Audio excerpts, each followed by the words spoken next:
बहुत समय पहले की बात है।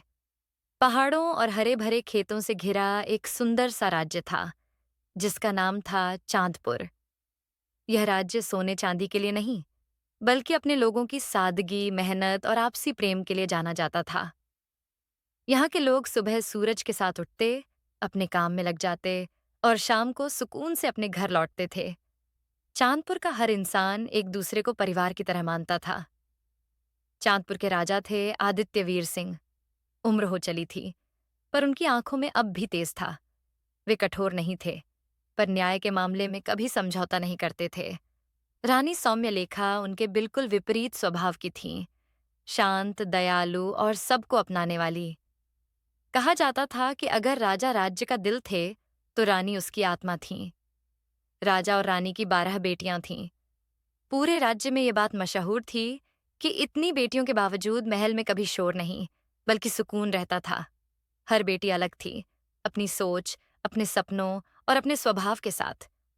सबसे बड़ी बेटी अन्वी थी। वह बचपन से ही गंभीर थी।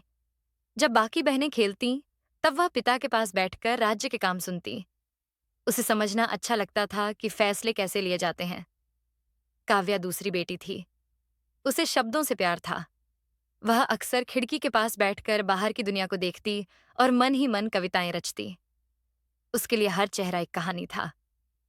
तीसरी बेटी रिद्धिमा थी, जिसे रंगों से लगाव था। दीवारें, कागज, मिट्टी, जो मिला उस पर चित्र बना देती। उसकी तस्वीरों में गांव की जिंदगी सांस लेती थी। चौथी तारा घुड़सवारी की शौकीन थी। तेज हवा में दौड़ते हुए उसे आजादी महसूस होती। पांचवीं वेदिका किताबों में डूबी रहती। इतिहास, समाज, कानून सब कुछ जानना चाहती थी। छठी मीरा का दिल संगीत में बसता था। उसकी आवाज में अजीब सी शांति थी।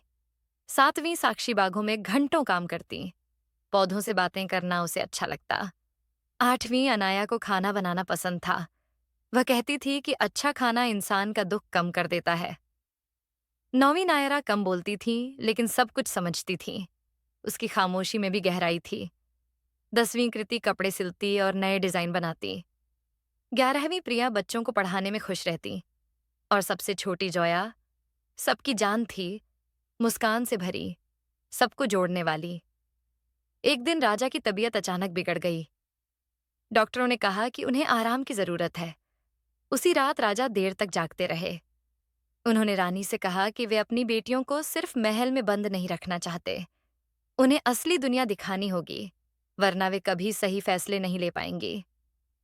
अगले दिन सभा बुलाई गई। राजा ने अपनी बेटियों से कहा कि वे 1 साल तक महल से बाहर रहेंगी, आम लोगों के बीच, बिना पहचान के। कोई राजकुमारी नहीं, कोई सुविधा नहीं, सिर्फ मेहनत और सीख। शुरू में सब चौंकी, लेकिन किसी ने मना नहीं किया। कुछ ही दिनों में 12 बहनें अलग अलग जगहों पर चली गईं। अन्वी गांव की पंचायत में काम करने लगी। वहां उसे पता चला कि फैसले लेना कितना मुश्किल होता है, जब हर किसी की जिंदगी दांव पर लगी हो। काव्या किसानों के साथ रहने लगी। उसने सूखी जमीन, फटी हथेलियां और उम्मीद भरी आंखें देखीं। उसकी कविताएं अब किताबों में नहीं, लोगों के दिलों में उतरने लगीं। रिद्धिमा ने एक छोटे से स्कूल की दीवारें रंगनी शुरू कीं। बच्चे रोज उसका इंतजार करते। उसकी तस्वीरें अब मुस्कान बन चुकी थीं। तारा डाक ले जाने वालों के साथ घूमी। उसने सीखा कि जिम्मेदारी का मतलब सिर्फ ताकत नहीं, भरोसा भी होता है। वेदिका ने पुराने दस्तावेज संभाले। उसे समझ आया कि इतिहास सिर्फ राजाओं का नहीं, आम लोगों का भी होता है। मीरा गांव की औरतों के साथ गाने लगी। उसने जाना कि दर्द को भी सुर में ढाला जा सकता है। साक्षी ने खेतों में काम किया। मिट्टी में हाथ डालकर उसने जाना कि अन्न कितना कीमती होता है। अनाया ने गरीबों के लिए खाना बनाया। उसने सीखा कि सादा भोजन भी प्रेम से बने तो अमृत होता है। नायरा बीमारों की सेवा करने लगी, बिना बोले, बिना थके। कृति ने फटे कपड़े सिले। लोगों की आंखों में सम्मान लौटता देखा। प्रिया ने बच्चों को पढ़ाना शुरू किया, उनके सपनों में रंग भर दिए। जोया सबके साथ रही, हंसी बांटती, थके मन को सहारा देती। 1 साल कब बीत गया किसी को पता नहीं चला। जब 12 बहनें वापस लौटीं तो वे बदली हुई थीं।